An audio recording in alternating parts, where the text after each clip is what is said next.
The Lunaverse, Episode 18 by Rainbow Double Dash. Grassy Clouds 2 presents Symphony for Moon and Sun. Chapter 9. Cicero. Lyra wandered through the town aimlessly. How could she not see how much she's hurting me? And she really thinks those things about herself. What does she think of me?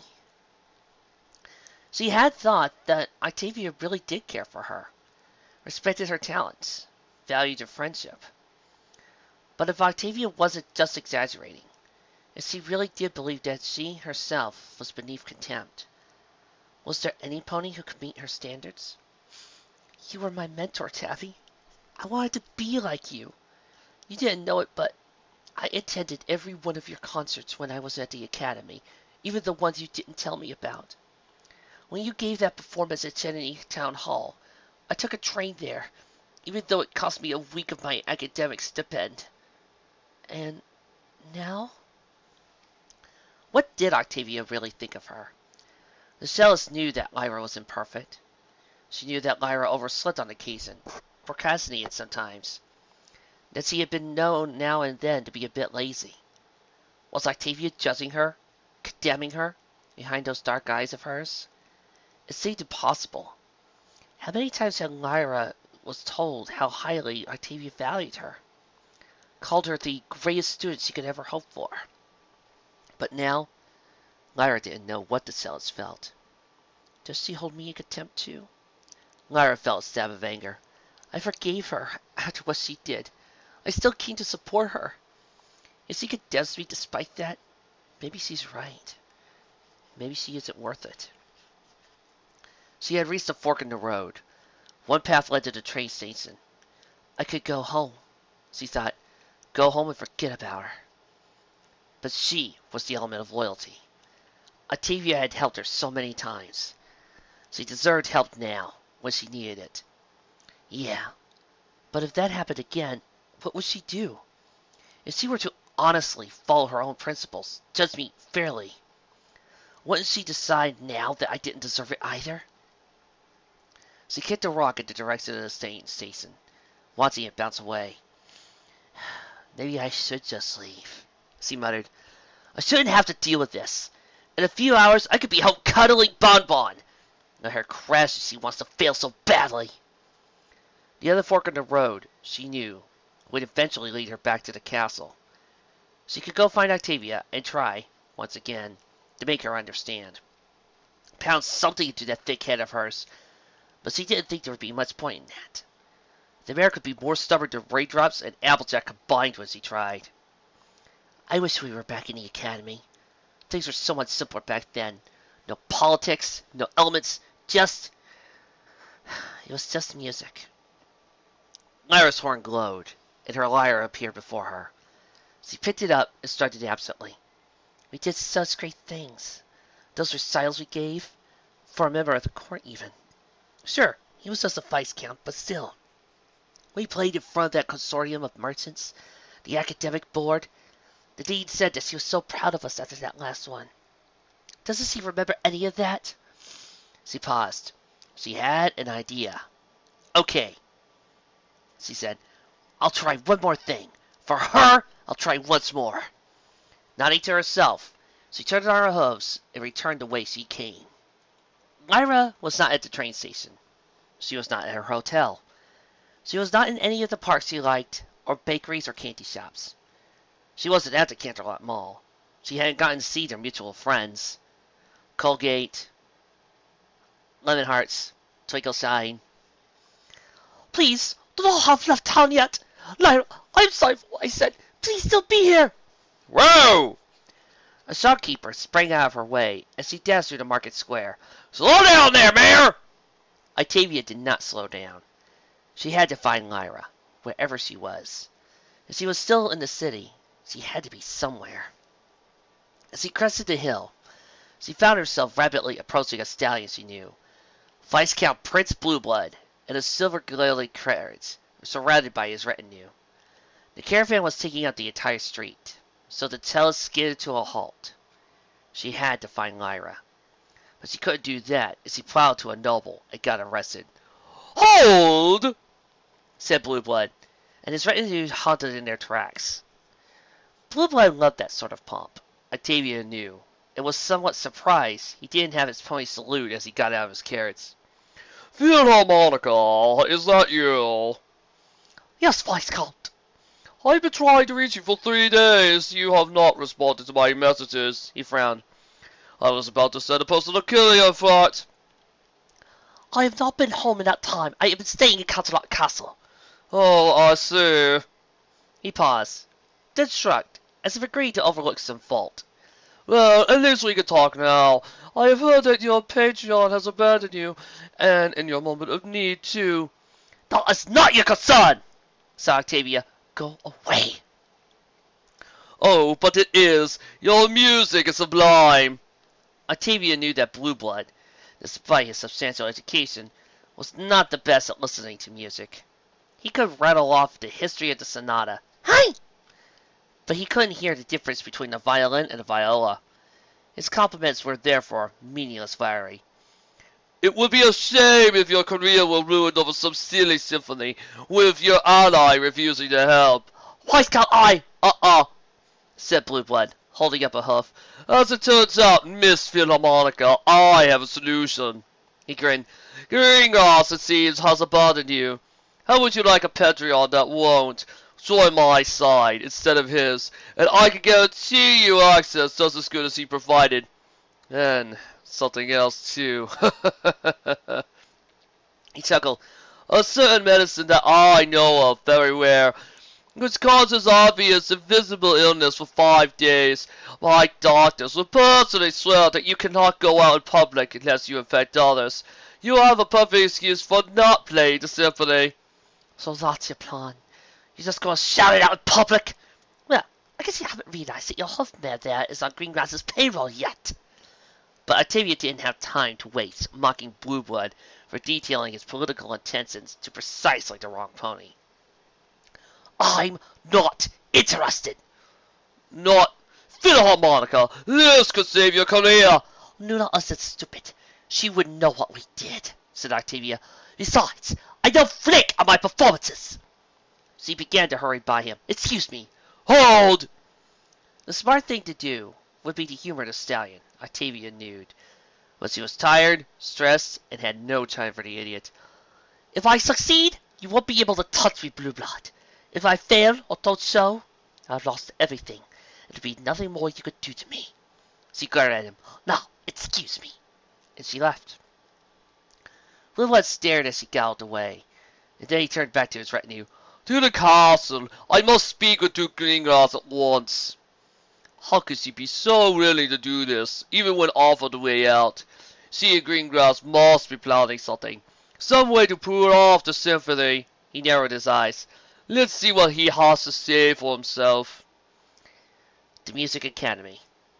If Lyra wasn't there, Octavia didn't know where else to look. Unfortunately, the academy was huge. The receptionist and door staff were no help. They didn't remember seeing Lyra come in, and the receptionist had hinted that Octavia would be smart to leave soon. She was soon to be shunned by the princess, of course, and the school bore the ruler's name.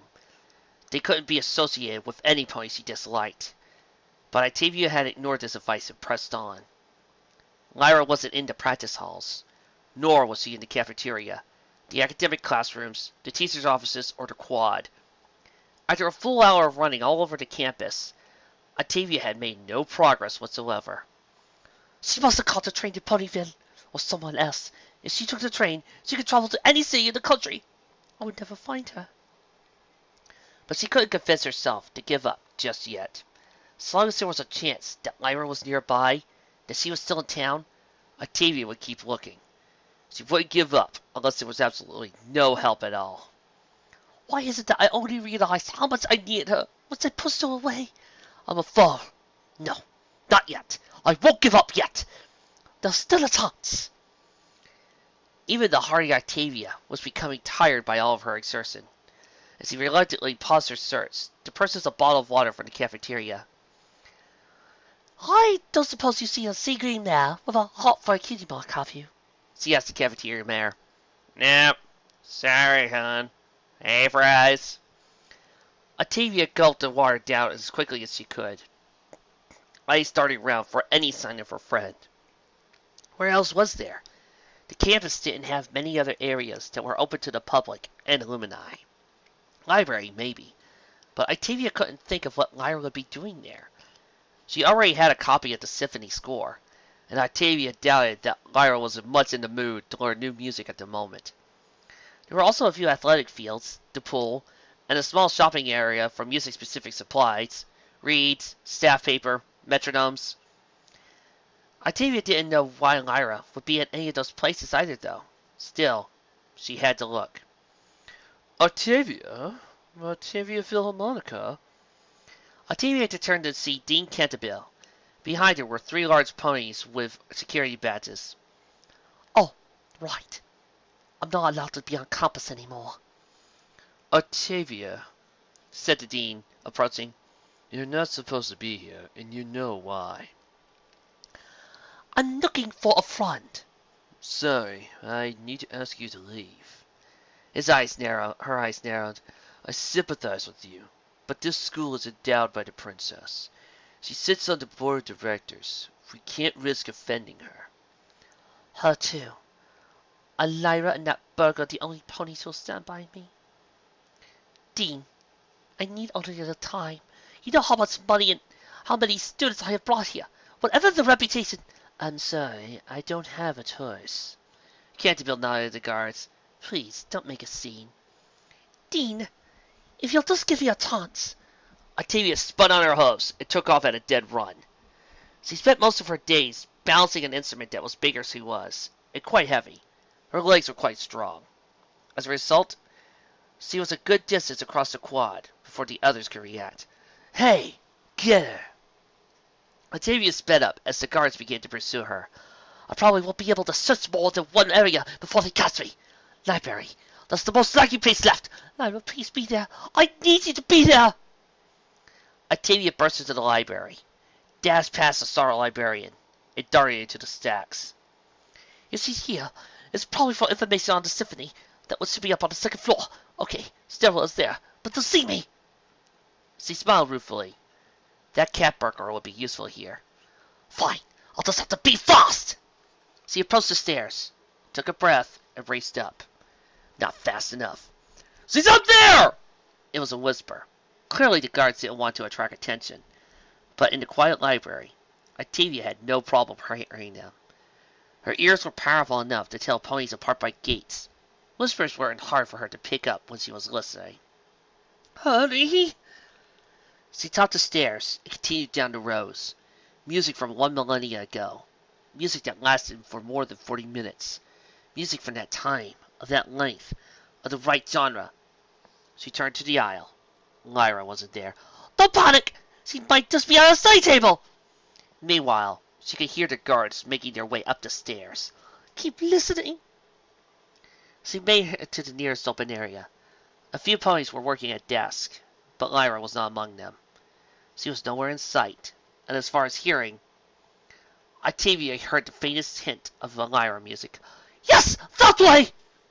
The cellist took off, now starting to feel winded, but forcing herself onwards. Down the stacks, dodging sharply to the left to get around a fat stallion who was blocking most of the aisle, and towards a little door in the back of the hall. Student records! Why? But observe it! I can hear her! The music grew louder as Octavia raced down the hallway. Another door, another hallway, a third door, and... It was a small room, with old copies of the school paper and ancient lists of awards. Lyra was in one corner, strumming her lyre with her hooves, levitating papers out of cabinets with her magic. She looked up as the door banged over. Octavia? She was clearly stunned. How did you find me? Octavia looked at Lyra. She had no idea what was going on. What are you doing here? She managed, in between gasps for air. I was looking up the records of concerts you performed. Thought it maybe would remind you of the good music you've played. Lyra felt a warm, swelling sensation. She still cares for me. She bowed her head. Thank you, she whispered. You're welcome. But I thought you didn't want my help. Octavia approached the lyrist. I was wrong. Please, I beg you, help me with the symphony. If you're willing to take the risk, if you think I'm worth it. She trailed off, unable to finish. Lyra paused, and the two stared at each other for a long moment. Finally, the Green Mare asked, "What changed your mind?" "A friend helped me realize I was being foolish." She bowed her head again. "Lyra, I don't want to be blacklisted. I want to keep playing, and I don't think the situation I am in is just. Will you help me?" Lyra set the papers down and considered. She couldn't deny she was still angry from before, even though Octavia was begging her. She wasn't sure she could set everything aside. "Are you sure? You don't think you need to fail anymore?" "Lyra, whatever your faults, you're an extraordinary musician and an incredible friend. You have saved the world and all the ponies in it. Any standards that condemn you cannot be valid. Even my own." She bowed her head. "I was wrong. I can only apologize again. I beg your pardon. But I need you, Lyra.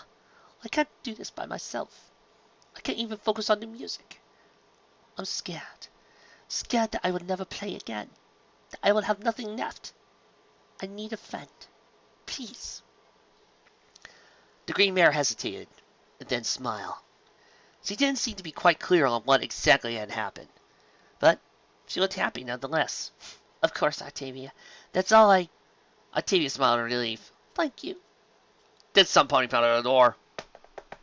"Open up in there!" "Huh?" asked Lyra. Octavia blushed.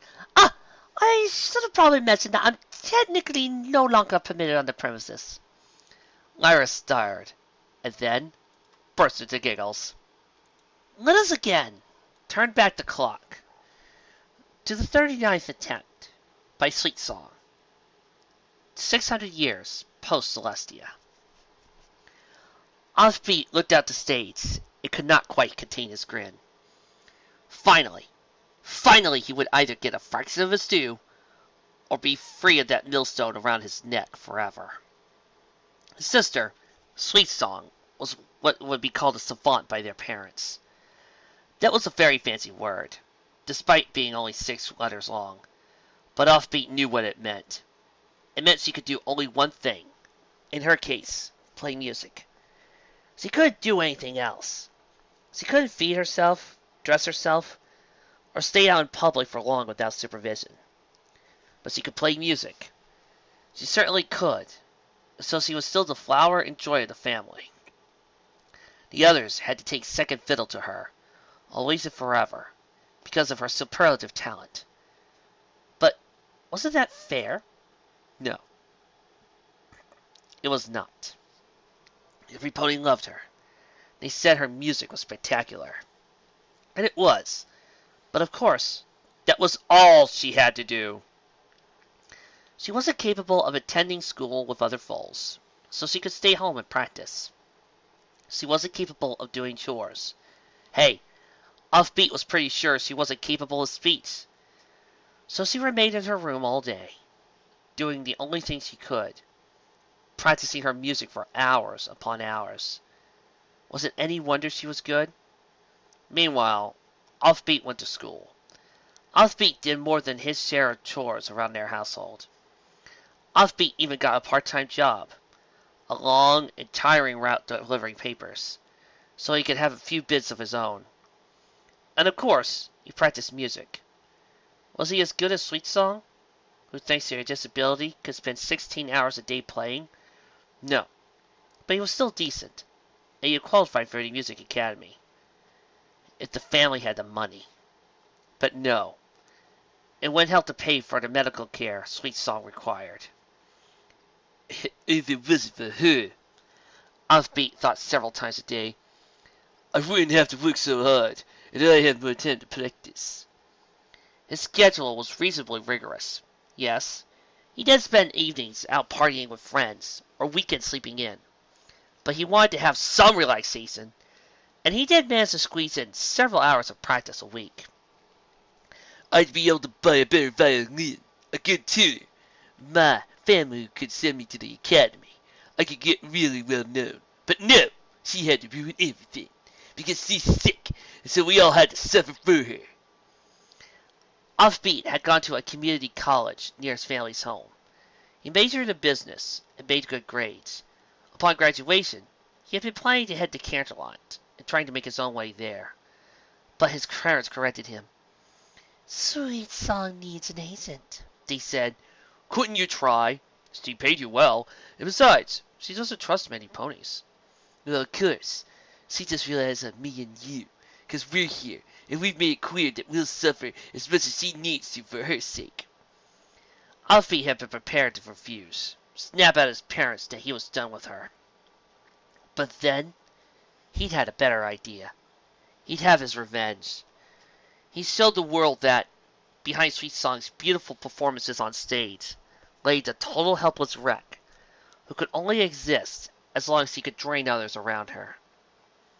He'd taken a job as her agent, and he'd done a very good job. He got her gigs. Good gigs. A lot of gigs. More gigs than musicians could handle.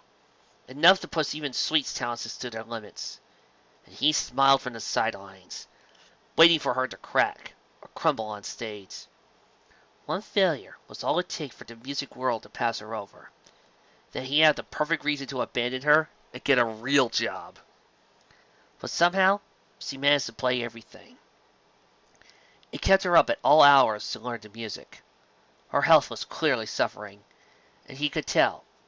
Oh, she never spoke, but he could see it in her eyes, that she was finally almost as unhappy as he was.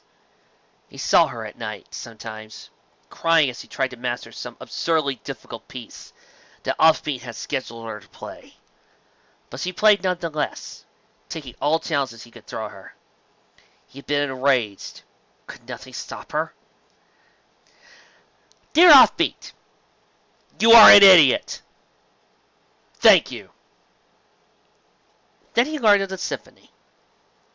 What a stroke of luck it was. It was said that no pony could play it. Any who tried were shunned. When Offbeat learned this, he kissed the score, like it was a priceless jewel. It was the answer to all of his problems. If Sweet played it, somehow got it right, Luna would want to talk to her. And then she would immediately see that she was complete. Well, savant was the nice way to put it. She would know that Sweet Song had to have had help, and Offbeat would finally get the credit he deserved for all the sacrifices he made for his sister. That had to be worth something. Money, maybe, or perhaps a tutor, maybe even a few concerts. After all, if it wasn't for his sister, he'd be great by now. Luna would see that, and she was just. She didn't want to compensate him. Offbeat, have you ever heard of a little movie called Mozart Amadeus? And if dear sister failed, then Luna wouldn't talk to Sweet Song. She'd just storm out. Song would take the fall. And then, when she was in the dozens, banished, or off in some other purgatory, Offbeat would be free. He wouldn't need to work with her anymore. She wouldn't be able to drag him or his family down. It would finally be over. Offbeat understood very little of this style, though of course he picked up things from his work as his sister's agent. He knew, vaguely, what this particular symphony was to be about. He even hired another pony to write the missing movement. It was mostly just a recapitulation of the other four. After all, the performance should hew as closely as possible to the original, and since the original fifth movement was missing, the best option was to ape the style of the remaining sections. Sure, he could have put a little more effort into the new movement, but he honestly didn't care. "Come on, sis. Let's see the world like you really are." On stage, Sweet Song was finishing. Offbeat tensed in anticipation, and nothing. No applause, no cheers. Luna's voice boomed from above. "Remove her from the stage at once! Yes, yes! Go to Tartarus!" Offbeat had to fight very, very hard not to cheer. "I'm going home. I'm going to throw her out of crap, and I'm going to have the biggest party Baltimore has ever known. I am..." Excuse us. Offbeat turned to see two ponies looking at him. They were wearing weird uniforms. and it took him a moment to place them as members of the Night Guard. Yes? Princess Luna wishes to speak with you, said one, moving around him. Your cooperation is most appreciated. But I really have business. You'll have to wait. The first guard smiled, but there was no warmth in it. Princess Luna is quite interested to know how, exactly, Miss Song wound up playing that piece for her. She felt that you, her agent, might have some idea. What? No! No! But he couldn't resist the guards and was led away. Before I do the next chapter, Offbeat, this is how you failed. As her agent, you could have received a hefty percentage of all her work. You could have had her sign a contract that would have made you legal proprietor of all her cash, since she's obviously not, well enough to be able to. No, that sounds like she's got a disease. That she's, unable to use the money properly. With all that money, you could afford to pay extra teachers, since apparently she's really, really good at her job. Get her to all the best venues, get her to all the best stages, without overworking her, and you'll be rolling in dough. At that point, just pay a bunch of teachers, continue getting her the good bits, and you would have plenty of time to practice yourself. Being an agent wouldn't have to be too much. You have business degree! God, you're a moron! Ow! Your stupidity hurts! Chapter 9, Bard Song. Lyra had turned Octavia invisible. A spell, she explained. She learned from Lilamoon. Trixie calls copyright on that one. Just before the security ponies had entered. Octavia hadn't thought it would work. Lyra hadn't turned her inaudible, and her breath and heartbeat had been quite loud. But evidently, the guards at the music academy didn't have the sort of ears that would let them hear those things. They left the room in confusion. After that, the two mayors had stayed in the archives room, looking over the records of the previous accomplishments. Octavia had known she was too physically exhausted to be able to play to her standards, and so decided it would make more sense to pack it in for the day, and start early the next. So they talked about the concerts they'd played at, awards they won, even commentary in the papers from music critics and nobles. It was dark by the time they left. What more do you need to do? Asked Lyra. I'd still like to go over the third movement a little more, and the fourth as well. That could be tomorrow. And then the ending. Octavia smiled ruefully. The fifth movement. I tried looking up more information on it earlier, but I couldn't find anything. The library doesn't have any recordings. So, I must write it from scratch then, Octavia thought. I wish I knew what the other musicians had tried, even if only to know what not to do. Lyra nodded. Well, I'll help. I've been known to write the odd score or two. Your Catalan Canta is still played at the school dance. Really? Lyra smiled. Awesome. No sweat, Octavia. I'll assist. I will start coming up with themes tonight. If I could get the fundamental ideas, harmonizing them, and transcribing them for cello should not be overly difficult. I'll do the same. Lyra tapped Octavia's hoof. Done tomorrow? That sounds perfect. The next day was, despite all the circumstances, peaceful. Allegro, allegro, Octavia said. This section needs speed. Working on it, said Lyra. Give me a minute. She played it a few times, trying to get the innumerable details, grace notes, staccato bits, everything down to the point where she could rattle them off on her lyre. She winced as she missed a note and muffled a chord. Sorry, one more. Like this, said Octavia, showing her a slightly different way of strumming the note in question. Try it like this. Lyra did. Still not quite fast enough. Lyra giggled. You haven't changed a bit. Music is a horse mistress, said Octavia, but she was smiling. Here, let me show you. She played the sequence on her cello, bow rippling over the strings. Like that. Lyra cocked her head. Didn't you neglect the grace note in measure 7? What? No, it was there. It was tiny. It was appropriately sized. Lyra laughed. It was minuscule. It wasn't just graceful. It was practically fleeting. Octavia played it again. Does that work then? Much better. The day passed quickly, and by the time the sun was beginning to set, Octavia felt confident in her rendition of the first 4 movements. What did you come up with for moment 5? Asked Lyra, as they went down to dinner. Well, the next part has to describe Luna defeating the tyrant sun, said Octavia. She looked down at her notes. So, I based my ideas off of that. Recapitulations of the more powerful things from before. Luna's scene with Hans, the Coronas distorted. Continue the battle and fight, until Luna rises up and overwhelms Coronas, and it ends with Luna's. Just the hint of Coronas. They represent that she's still out there, and a threat, but beaten all the same. I think it's a good place to start, but I'm sure the other sellers who tried this piece did the same. Yeah, Lyra nodded. I couldn't come up with anything really original either. I know most of the music that the court plays to honor Luna, continued Octavia. It might be worth trying to work in a theme or two from there, but it doesn't feel right either. The original composer didn't have access to those works. They all came later.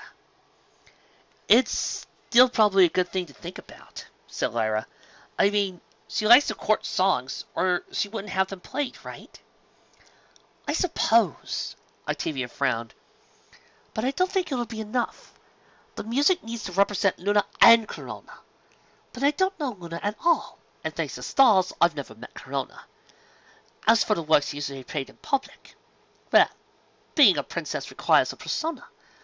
I don't think those show them the real them either, so they won't be as useful.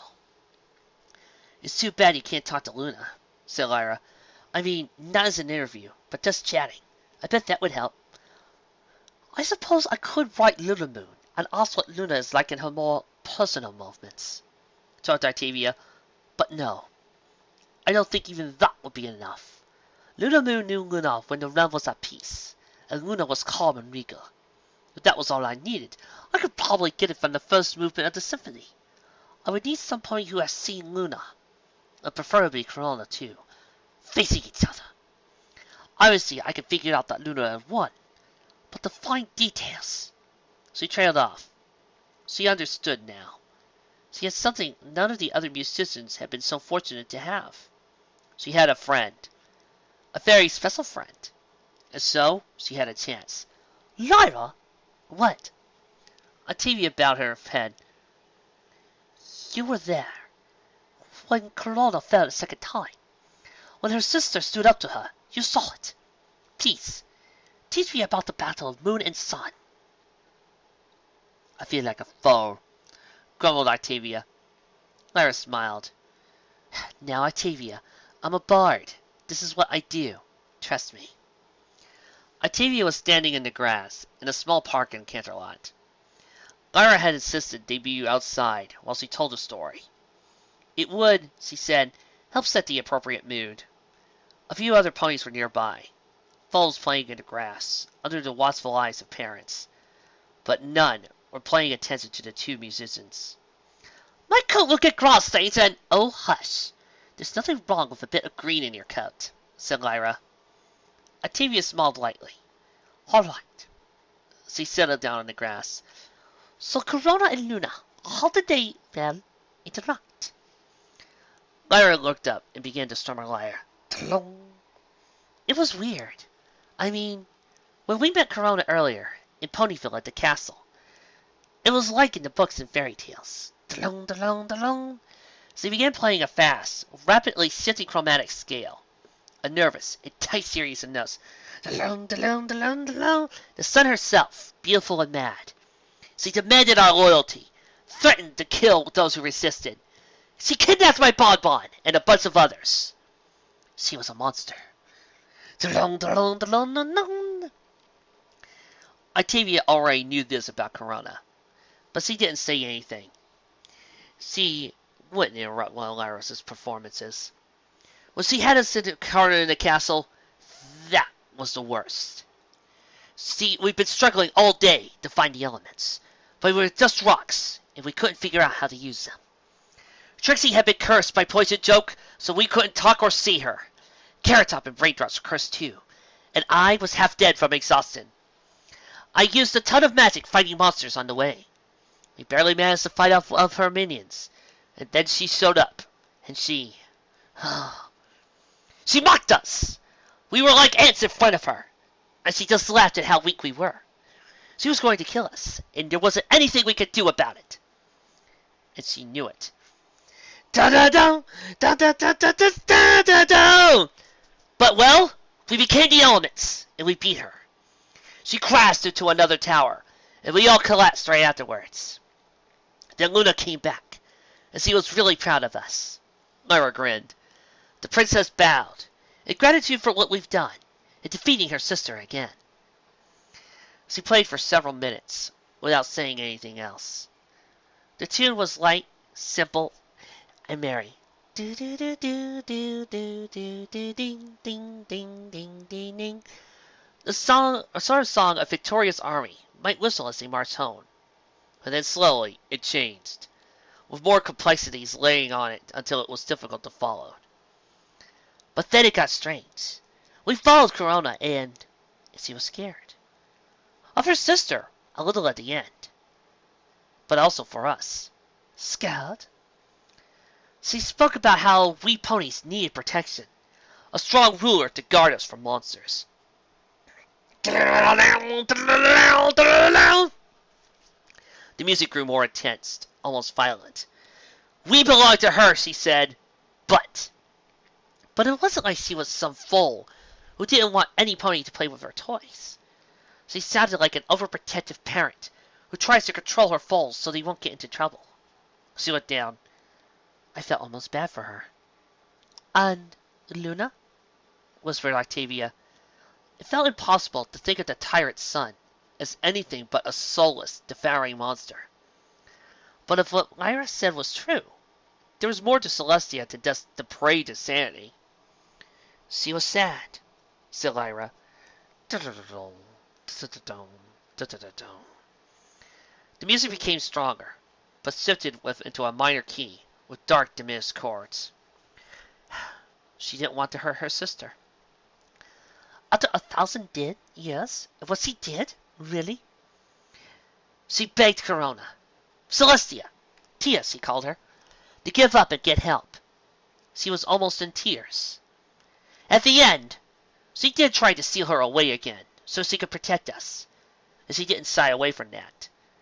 She had done it if it were not for one of Corona's servants, but she wasn't happy about it. Lyra played in silence again, letting the music build to a melancholy, bittersweet conclusion. I was surprised too, she said at the end, but I guess they're still sisters, and that means something. We're so small before them, mused Octavia. To me, to most of us, Corona was just a monster. The hero beat the monster. Why would we think that the hero might be sad? That's not how these stories go. She smiled slightly. The villain is slain, and the heroes and civilians rejoice. That's how the songs usually go, too, said Lyra. But if Luna still shouts so strongly 1 millennia later, it must have been agony to do it for the first time. Octavia stared up into the night sky. The sky that Luna had crafted and woven. A tapestry of lights for her court to plot by, and the other ponies to sleep under. The children and their parents had gone home by now. It was just her and Lyra, alone in the park. Do you think the other musicians knew what those two felt? I would never have thought of it if I hadn't seen it for myself, said Lyra. Luna, looking sad, reluctant, Corona evil, but almost pitiful, and the both of them fighting, not about ego or whatever, but over protecting us. I didn't expect any of it. Octavia heard Lyra, and perhaps more importantly, she heard the music. She heard the themes, the melodies, even the delicate phrasing. Corona, not the jarring jangle of a mere psychopath, but a clear voice trapped in a chaotic, discordant delusion. A danger and a menace, but also a victim in her own way. She heard Luna's theme, not a dominating, overpowering tidal wave of sound, but reluctant to use its own power and volume. She heard the voices of its citizens, rising and falling in fear or relief. Fighting over us, for us. I know how to play it, she whispered. I know how to play the symphony! Lyra grinned. Really? That helped? More than I dared hope. Octavia rose. I think I'll have a toss now. Thank you, Lyra. Lyra embraced Octavia, who stiffened, but then let it go without comment. Good luck. Tomorrow I practice. Tomorrow night I perform. If you have a ticket, I would be honored for your attendance. Of course I do. And of course I'll sew up. This piece with you playing, I wouldn't miss it for the world. Lyra chuckled. I know the papers are still saying we're working together. I know that if I'm there, and it looks like I'm supporting you, and Luna doesn't like it, we'll both be in trouble. And I don't care. I'm going to be there, Octi. Octavia smiled. Then may I ask a favor? Anything, said Lyra. Octavia hesitated. I may be practicing until the very last minute. It may take me some time to master the fifth movement. Even if it looks like I am delayed, even if the nobles begin to whisper I have run away. Wait for me, please. She bowed her head. We both know that, if I'm late, most other ponies would run away. They would think I had fled the performance, and would not want to be associated with me. But Lyra, I hope... Lyra laughed. That's it. Say no more. I'll wait for you. I'm not going to run away to save my own flank. The two friends smiled at each other before turning to go. As they went, Octavia allowed herself a grin. She had her friend, and she knew what to do with the piece. Nothing could get in her way now. 5, 4, 3, 2, and 1. Greengrass is planning something, muttered Prince Blueblood. This has his hoof marks all over it. If you people saw that coming, congratulations! You win money. The Viscount was pacing in his room. He had just gotten back from talking to the Duke about Octavia's treatment of him outside. Blueblood had pretended to be outraged by Octavia's insolence to him on the street, hoping Greengrass might let slip a clue as to that insolence. Had he promised to raise her up beyond Blueblood's reach, for example?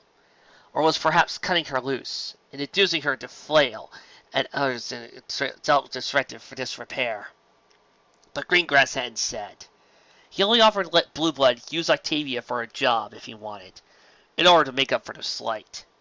That told Blueblood nothing. Okay, I can figure this out. What facts do I have? He knew that he wasn't as dumb as a lot of the other courtiers treated him. He was, after all, a Blueblood. They had all the requisite education and training. He knew politics. All he had to do was think hard enough, and to be able to suss out Greengrass's schemes. 1. Octavia's Greengrass's agent, one of his most useful agents.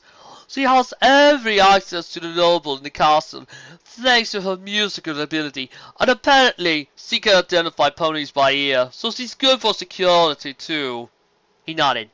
His dossiers on Greengrass's agents were woefully incomplete, and that was a problem that would need to be resolved, and shortly. But Octavia was something of a celebrity, and so it was difficult for even Greengrass to hide her talents.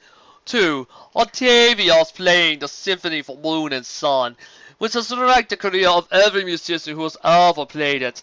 3. Octavia's fine with this, and not looking for a way to escape.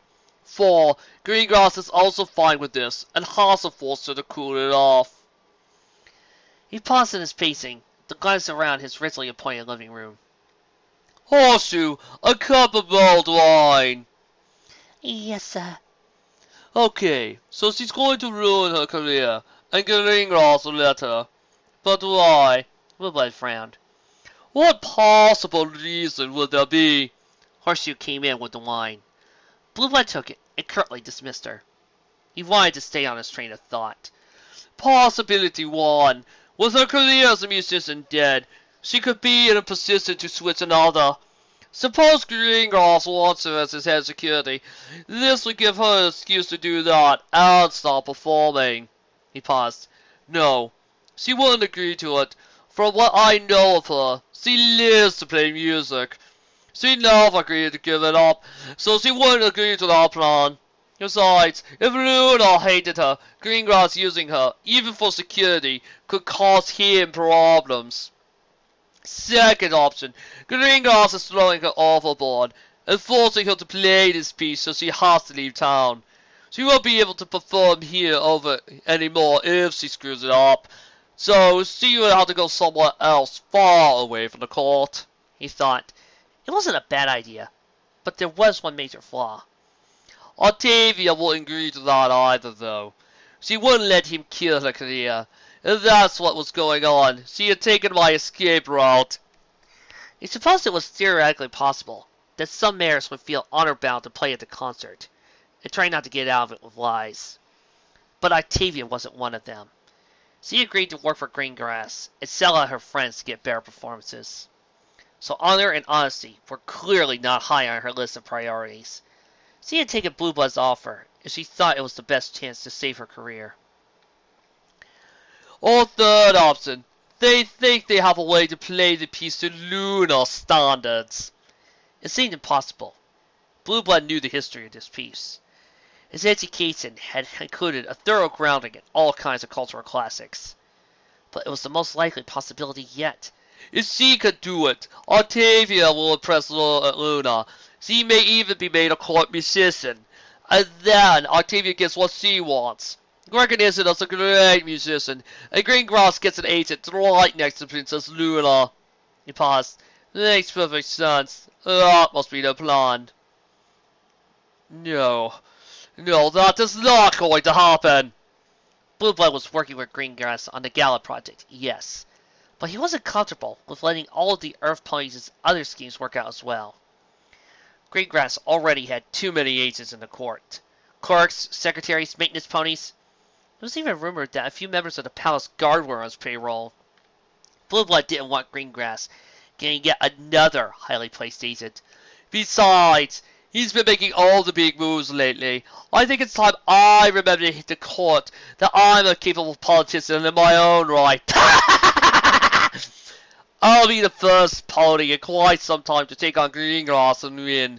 I'll screw up his plan, reveal my involvement after the Gala project, and send a very clear message that even the brilliant Greengrass will need to be careful around me. He nodded sharply. I know what they have been saying, that I, with all my experience, have been surpassed by that upstart. Well, once I disrupt this plan of his, I'll show him who has surpassed who. But how to do it? Poison? Injure Octavia? No. That was the action of a monster thug, not a Viscount. Besides, if Octavia had an excuse for missing the concert, she could probably reschedule without consequence. She still performed for Luna. Trick Octavia into thinking the performance was canceled? No. Octavia would think for herself. Or maybe he could. Wait. Yes! That plan would work perfectly. Even the Duke wouldn't be able to see it coming. He smiled. I've got them. Octavia will never show up for that concert. Ba ba ba!